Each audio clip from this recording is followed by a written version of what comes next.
Oh, go ahead. This is episode 254 of the Rio Grande Foundation's Tipping Point, New Mexico. I'm Paul Gessing, president of the Rio Grande Foundation, New Mexico's free market think tank. You can find out more about the foundation at riograndefoundation.org. I am pleased to be joined this week by Carol Wight. She is the executive director of the New Mexico Restaurants Association. We'll be discussing the latest on mandatory paid sick leave in the city of Albuquerque, as well as a variety of economic issues facing the restaurant industry statewide. Welcome to Tipping Point, New Mexico, Carol. Thank you so much for having me, Paul. Yeah, you are a semi-regular guest, one of the probably most frequent guests on the program, and that is great because, well, it may be great for us, but it's not so great for you because you're constantly fighting battles in very challenging environments here in New Mexico. Obviously, the COVID-19 situation remains an incredibly tough situation for the industry. We talked several months ago. I know it was during the pandemic. I forget exactly what date, but can you kind of just generally update us on the status of the restaurant industry throughout this pandemic? And now, as we record this, we're on kind of the super secret second lockdown that the governor's put us on. Talk about, restaurants largely are closed for in-person dining. Yeah, well, and actually, I think the biggest news here is throughout the pandemic, restaurants in New Mexico have been closed to a greater degree than restaurants in any other state in the nation.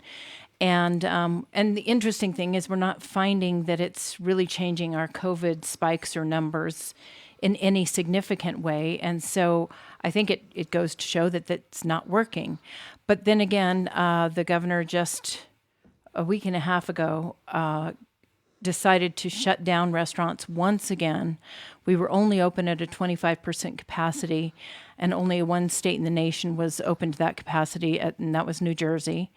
And so now we've been shut down, and she not only shut down indoor dining, but she shut down outdoor dining, which we have no idea why. Every other state in the nation has outdoor dining capabilities, even though it's freezing cold. And a lot of them have outdoor dining with just one side open. In New Mexico, we had outdoor dining that had to have three sides open, which was kind of crazy.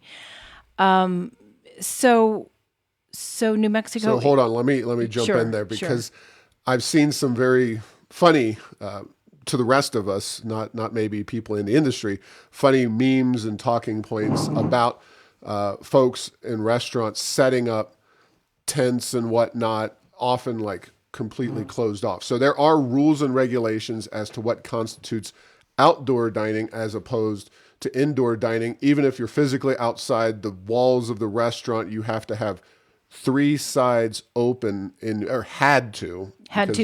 prior when we had outdoor dining capabilities. And this is, again, only in New Mexico. So in other states, as long as you had one side completely open, it was considered outdoor dining. Take Colorado, for instance. And New Mexico, you have to have three sides open in order to call it outdoor dining and in order to have, at that point, a 75% capacity. Got it. Yeah. That was for several months prior to the current total lockdown. Right. But it was also after the original lockdown. So I know someone needs to create a timeline chart here of all of the various lockdowns that we faced in New Mexico. Any clue as to why in the current environment the governor has not allowed outdoor dining under the same rules as were allowed before? I mean, yes, today we're recording this on Friday before, right after Thanksgiving, I should say, a rather chilly day here in Albuquerque. But throughout December and January, especially in the southern part of our state, the weather remains very amenable to outdoor activities. Even in Albuquerque and as far as north of Santa Fe, you have pretty decent weather that you can have outdoor dining. Any ideas what was going on there? Well, again, remember she's locked down the state to a degree that she has locked down many of the grocery stores, Mm-hmm. and so she's running scared. I understand. She really what we know is that what's happening with the COVID spike right now is not only is it winter and flus usually spike during the winter, but we also know that this spike in particular is because of crowds that gathered, family gatherings, and she can't control family gatherings. She can't control those crowds gathering. What she can control is opening businesses or closing businesses. So she's choosing to close businesses, whereas other states are not making that same choice. Even Democratic states aren't making that choice to the extent that she's making that choice. So I get that she feels like it's out of control, and the only way she can control it is by controlling what she can control, which is businesses. And if she can shut them down, she's perfectly happy to, thinking that it won't, it won't hurt them. They'll come back. I don't know what she's thinking. I don't pretend for you to know that what she is thinking, because I think we've all been scratching our heads and wondering why she makes the decisions the way she does. And I realize, again, you don't have all this information, but the idea of just shutting businesses down, it's not inevitable that this would be the response to the pandemic. The idea of healthy people quarantining isn't something that we've ever really done before. And I've just thought about, well, why don't we have at least temperatures taken at the front entrance of restaurants and other businesses as one of many potential precautions.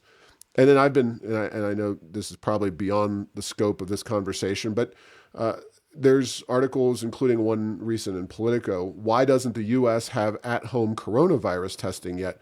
There are tests out there that you could take, kind of like a pregnancy test, where it's at home, it's in very simple, and you get results immediately. Instead, people are waiting again week.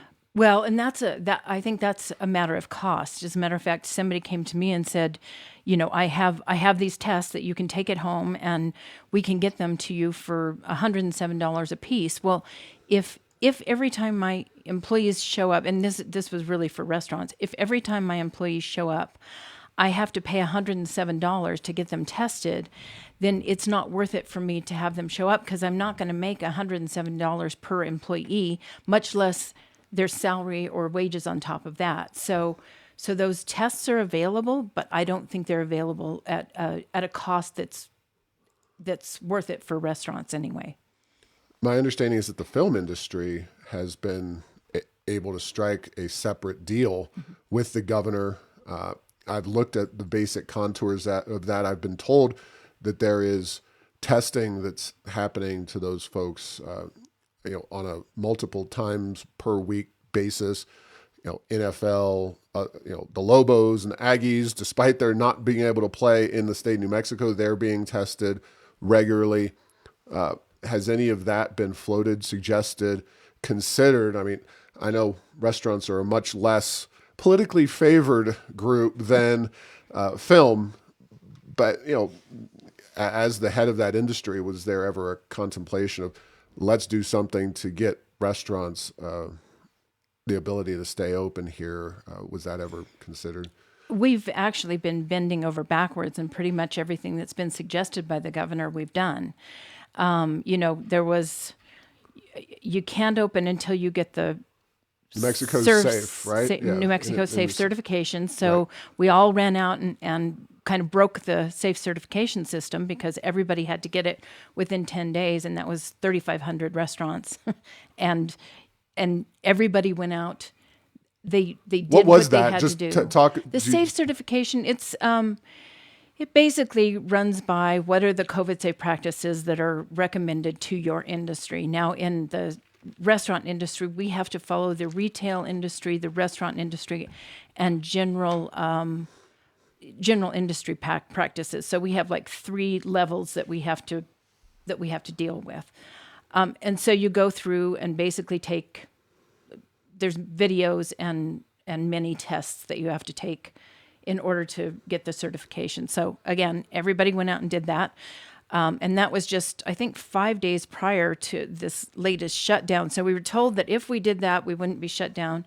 And along with that public health order came the order that we would have to contact trace all of our customers and ask them the COVID questions, which, have you had diarrhea or vomiting lately? And, I think there were 17 other questions that you had to ask them before they could enter your building. That's a lovely... So we have, every time something like that came up, we have bent over backwards to comply. And then, of course, as you know, the goalposts are moved. So, that's not enough. We're going to move the goalposts again and make you comply with something else.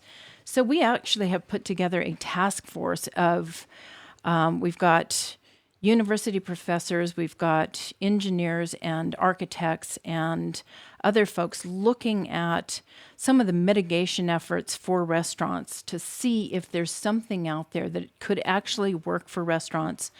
And let me just say that restaurants are not the problem. There has been no study and no data that actually shows that restaurants are any kind of a super spreader at all.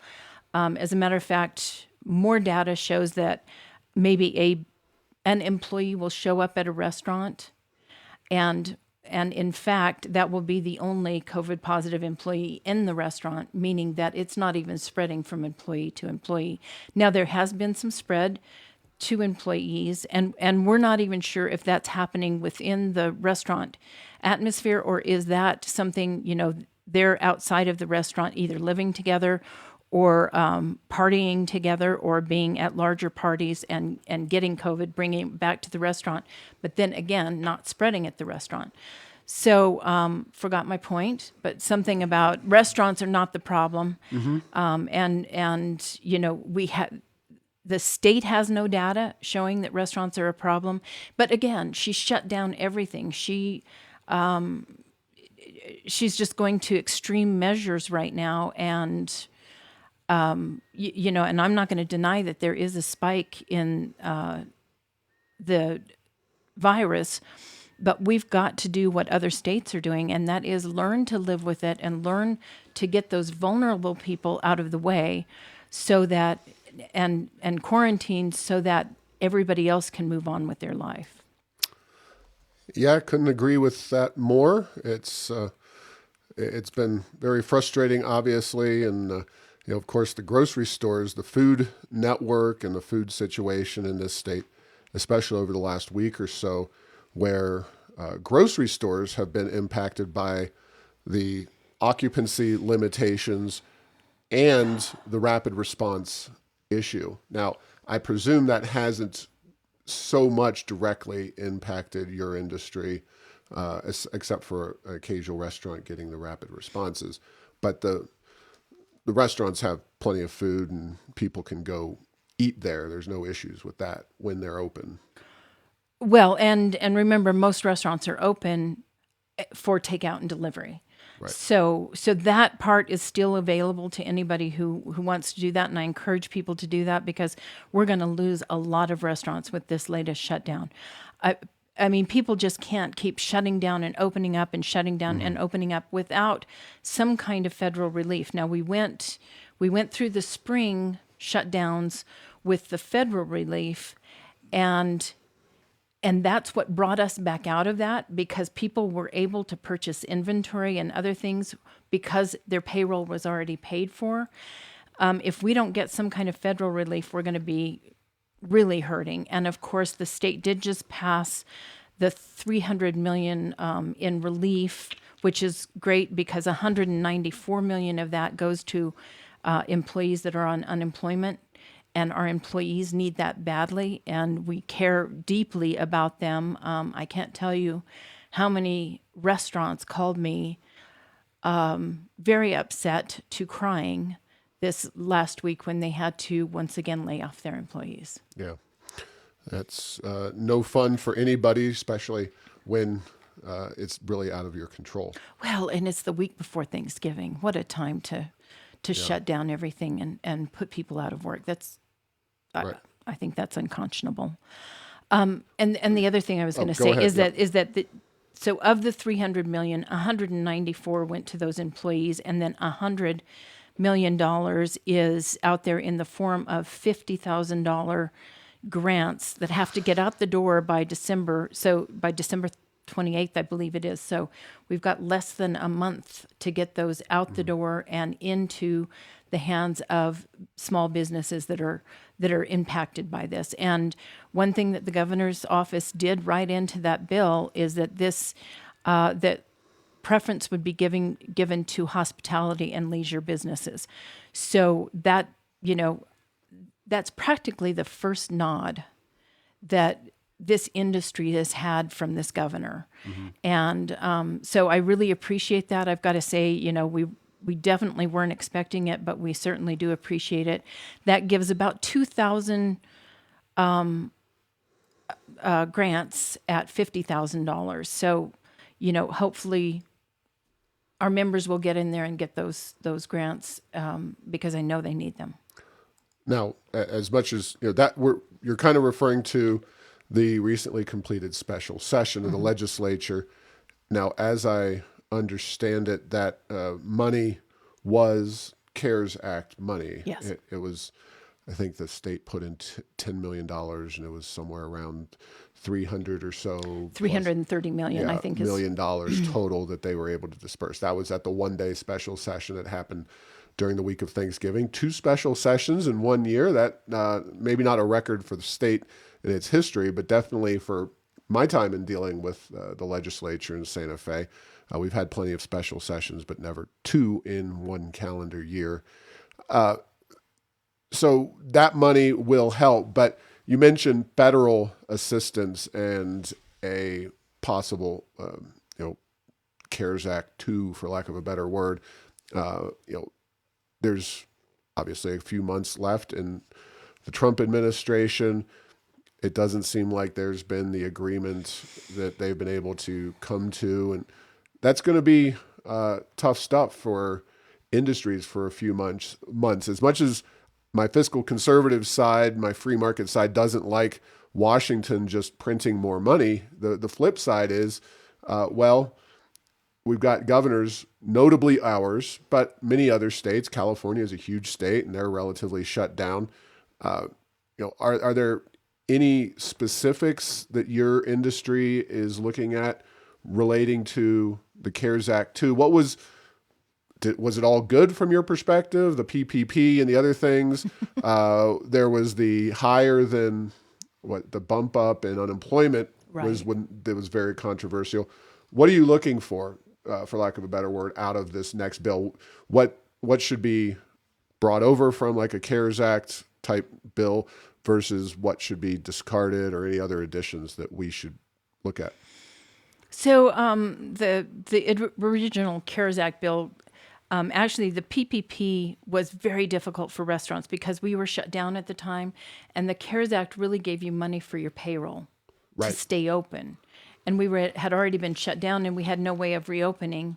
So a lot of folks were like, well, do I just bring people back and put them on a payroll that the government's going to pay without an actual job? And so it was very confusing, very difficult. And they did have to do a PPP extension, which allowed us to use it for more than what the original use was, because you could use it for some of your mortgage and a few other things, but payroll was the main thing.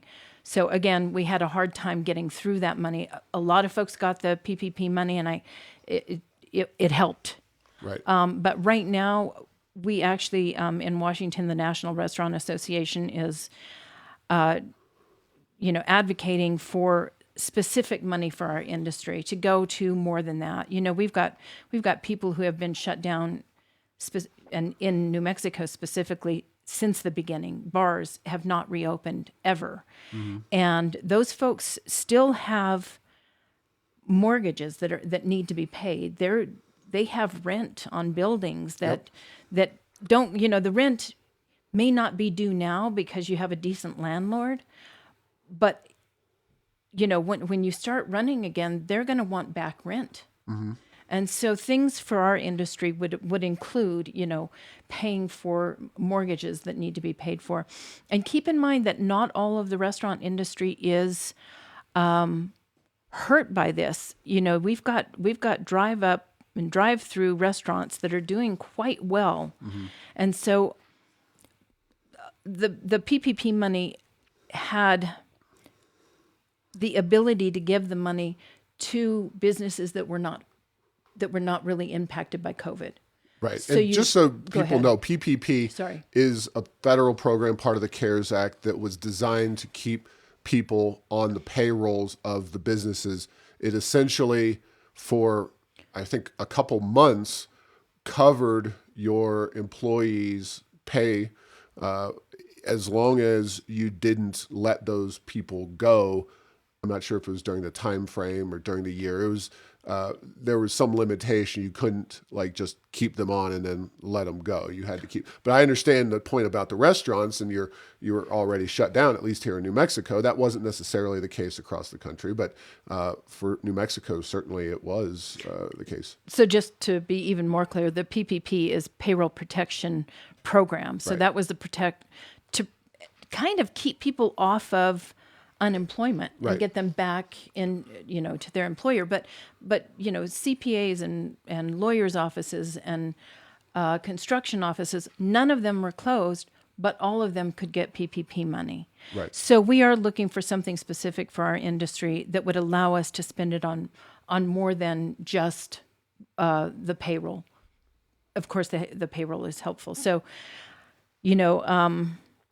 we've been in and out as far as specific money for restaurants has been in and out of a relief package, depending on what side is looking at it. If it's the Democrats that are looking at it or the Republicans that are looking at it, it's been in and out. So, we just need something. I will say we are desperate. The time is now if New Mexico restaurants are going to get back open again. There's such a difference, Paul, when you travel outside of New Mexico. We were in Arizona, we were in Colorado during this, and their restaurants are open. Mm-hmm. They're allowing them, and not only that, but they allow them to do delivery and takeout of alcohol, and they're allowing them to do all kinds of things because they understand that these restaurants need the help of the government if they are going to survive. Mm-hmm. And we just seem to be kind of out of that loop here in New Mexico. Yeah, with the exception of course, it's essentially a pass-through through the last Yes. legislative session, the CARES Act.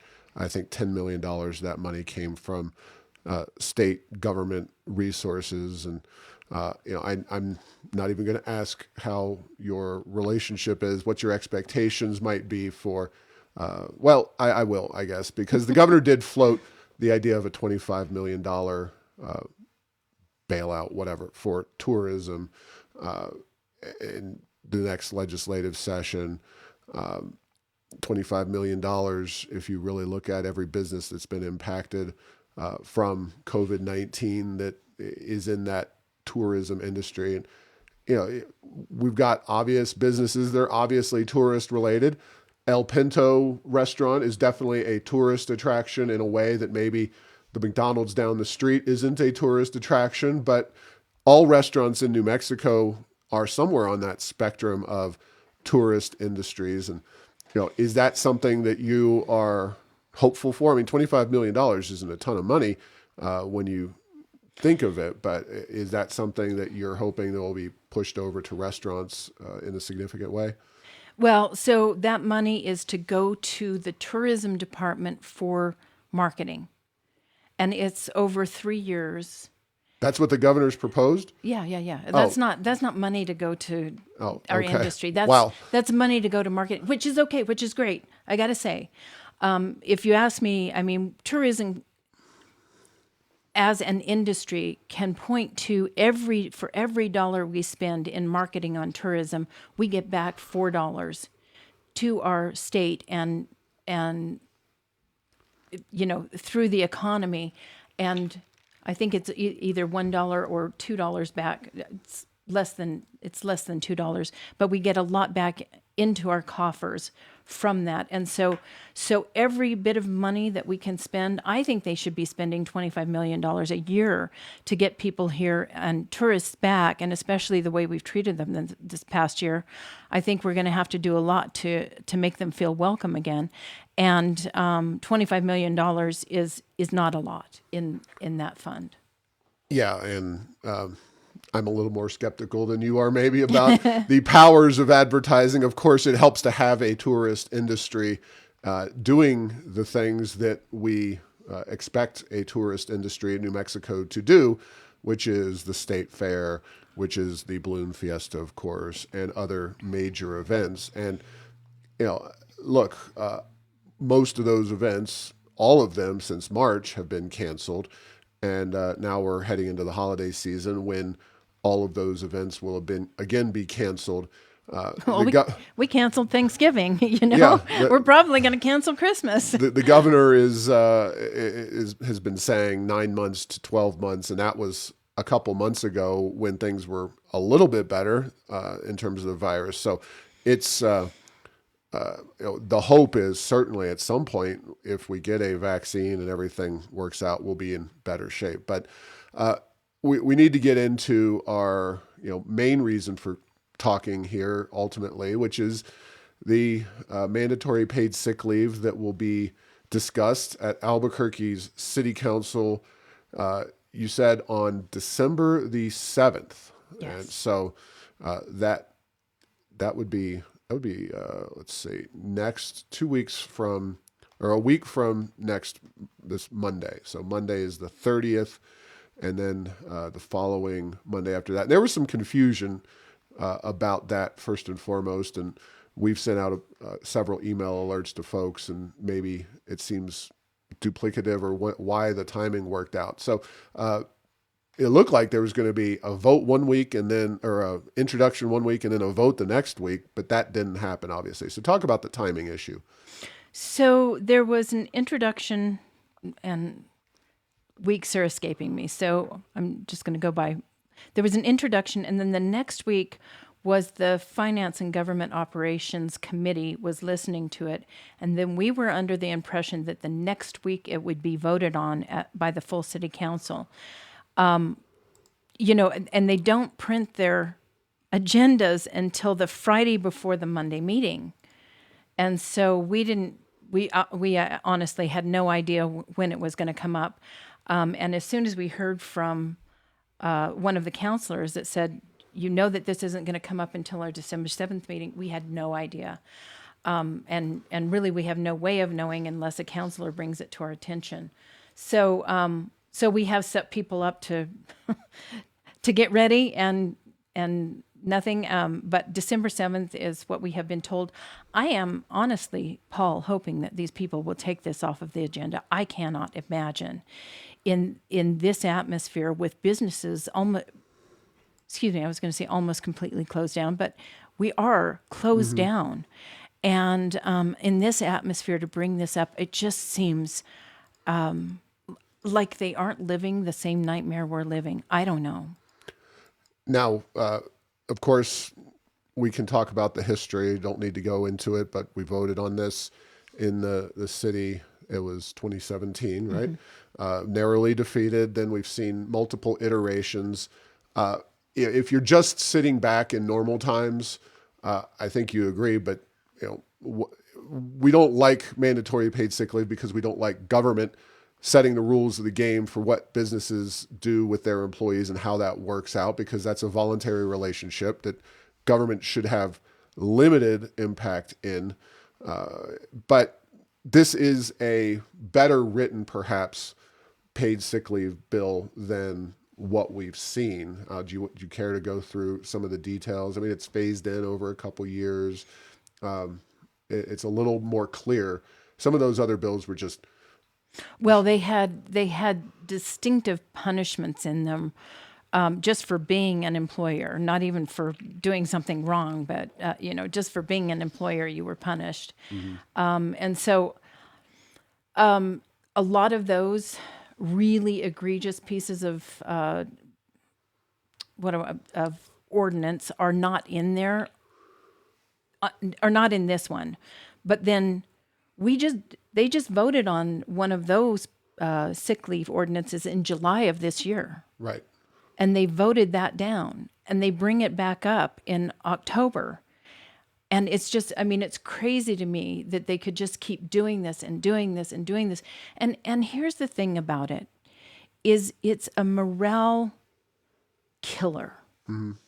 I mean, my members, these restaurants are in the dumps. I mean, I talked to a restaurateur the other day. He just laid off 300 employees again.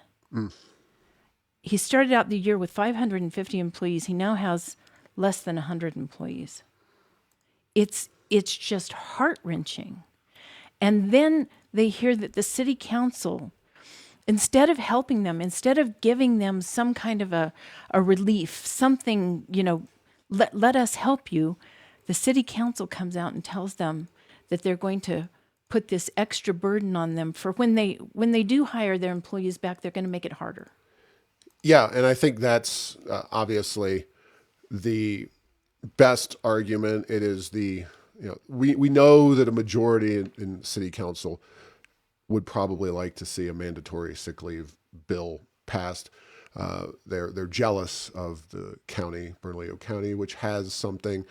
You have 3 essentially guaranteed yes votes: Lan Senna, Pat Davis, and Isaac Benton. So it's really up to the other 6, and presumably 5 of the other 6. I don't know. Do you think there's a snowball's chance in double hockey sticks, the HE double hockey sticks, that our mayor, Tim Keller, who, does something, hey guys, we might want to do this into the future, but this is not the time, and he vetoes it. I mean, is that something that's completely unbelievable that would happen? Talk about the politics of this with city council here. Well, I am hoping that the city council sees their way to doing the right thing here. And can I plug our text? Oh, absolutely. Please do. So if you don't want to see city council make a move like this, and it's before December 7th, 2020, please text jobless to 52886. You go into your mini computer in your hands, your phone, texting 52886, put in the place where you put in the writing jobless, and it comes up. So this whole screen will come up. All you have to do is put in your information, your contact information, and it will send an email to the city councilors telling them that this is just not the right time for this. And what was your question? Just talk about the politics of city council. Yeah. Well, I mean, I think we know that the 3 Republicans, Don Harris, Trudy Jones, and Brooke Bassan, will oppose this. So it's really up to, in this particular case, Clarissa Pena, Diane Gibson, and Borrego. Cynthia Borrego. Borrego. Yeah. And I do think that they're going to see this for what it is, which is just extremely bad timing. I don't know why I think that, so get on your text and do this, because it's really important. We have sent over 1,000 emails to city council this time on this issue. So I feel like we've got some, they're hearing from us, but they need to hear from us more. And we'll push this out again right before the council vote, because I think it's really important that they hear then and not just in the past few weeks. So the politics are the mayor, if he gets this to his desk, he probably will sign it. And that's, it's sad, and it's it shouldn't be in this pandemic that city council and the mayor can do these kinds of things. It's, I would hope that if they were going to do this, they would at least push the implementation date to after the pandemic is over. That seems like the least they could do. Now there's federal, and I know this is one of the points you've made, there's a federal program that helps out with sick leave. Can you talk about that and maybe that would be something that they can extend in order to help out with this kind of situation. Well, that is one of the things that we're asking Congress for, is to extend the Families First Coronavirus Act. So that's FFCRA is what we call it. And in that act, they basically said that employers that have employees that either get COVID or have to take care of somebody with COVID have up to 80 hours of sick leave that they can take. The employer pays that sick leave, and then the federal government gives that back in a credit to the employer. And from what I understand, it's not an easy thing to do as far as getting that credit, but it's certainly not super difficult either. They get a full credit. It's not just a credit towards your taxes. It is, they get the money back for that. The employers do. So we are asking for an extension of that because it does end on December 30th. And so we believe that with that and with an extension, that the city of Albuquerque shouldn't even be thinking of this. Or maybe the city of Albuquerque should think about paying for this just like the federal government is paying for it right now. Now, there's an idea. There you go. And groups like Olay and the other proponents of this will say, well, we need to do this now because of the pandemic. But what does it say to you about these organizations that there is that federal legislation, there's that federal program out there, and yet they are continuing to push this program? Because these are at best funded organizations from unions here in New Mexico, but often out in New York and other major cities that really have no connection to New Mexico. They're just trying to push their ideology wherever they can make inroads. So this is where you get to talk some smack about the opposition, I guess, is what I'm going for. Well, a lot of them are from New York City lawyers coming here to New Mexico to push this agenda. And,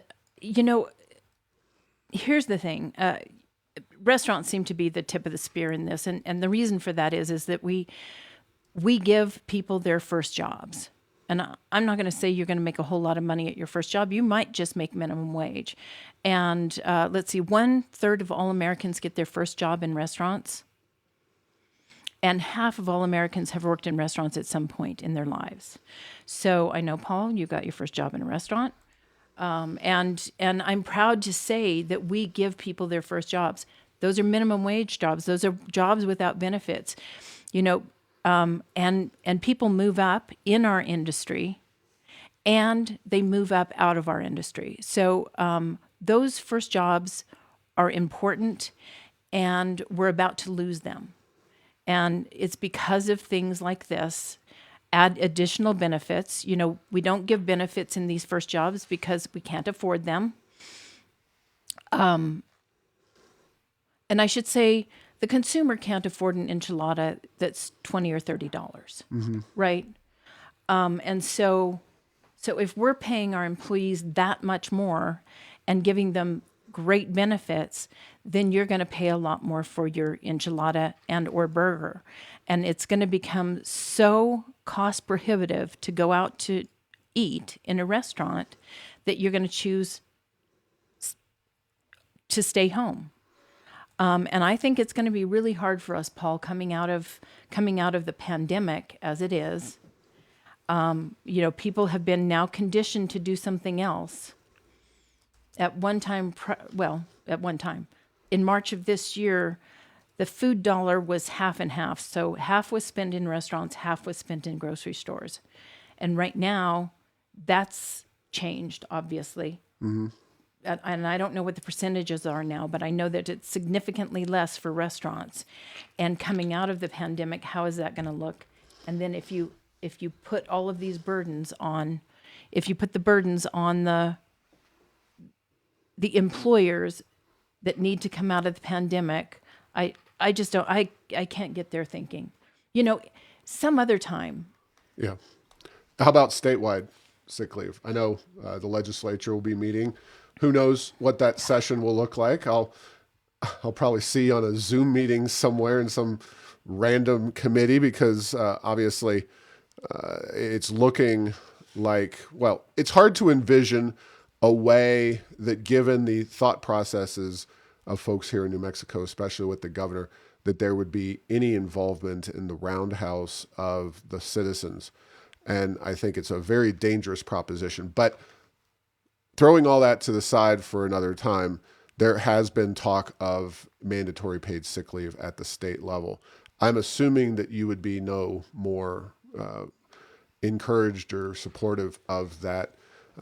This is the part where the Carol, the statewide I'm everything. restaurant association versus Carol, the I have a lot of members in Albuquerque might be a factor. But anyway. No, I have a lot of members statewide, and they don't like it. I mean, here it is. We're going to increase the minimum wage $1.50 come January 1st. And for every dollar increase, that's $2,000 per employee. If you have 25 employees, I think that's like $80,000. I might have gotten that wrong, but it's a lot of money. So every dollar really hurts restaurants because we have a lot of employees. So, and then you're going to layer on sick leave on top of that. Right. What we're hoping is that we can do a paid family medical leave. And the difference is that that's more like FMLA. And in other states, they actually have the employees pay for that. So the employees pay like $2 out of every paycheck. That goes into a fund. And when people need to take family medical leave, they use that. So so I'm kind of hoping that that's where we go with this rather than the paid sick leave that's all on the employer, because we've got some pressures coming up on employers that if the state doesn't do something, we're going to be in big trouble. And that's the unemployment fund. And we don't have to go into that, but the unemployment fund is defunct right now. And we've already gone into it for another $100 million and counting. And so it's going to be hell on employers trying to build that fund back up without some help from the state. And just to be clear, the minimum wage goes up to $10.50 an hour starting January 1st. Now, you worked very hard during the session 2019 to get a tipped wage exemption. So that's not necessarily for wait staff, but restaurants hire a lot of people at relatively lower wages that are not tipped employees. But remember, tipped employees can't make any less than that. There is in no case can a tipped employee make less than $10.50 an hour, and either that gets made up in tips or it gets made up by the employer. So I just want to make sure that everybody knows they don't get paid less; they get paid at least that much, if not much more. And the average service person right now is making between $16 and $23, I think, an hour.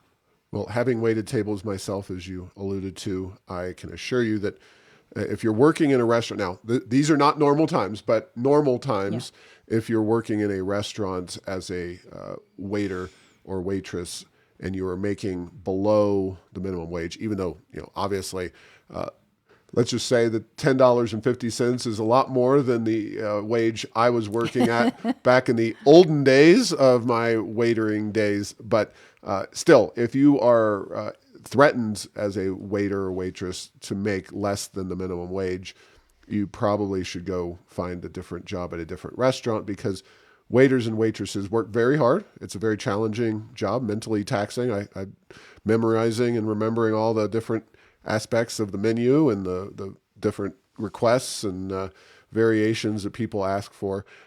It's a lot of work, but it's also relatively well compensated work in the restaurant business. So, yes, usually much more compensated than the back of the house.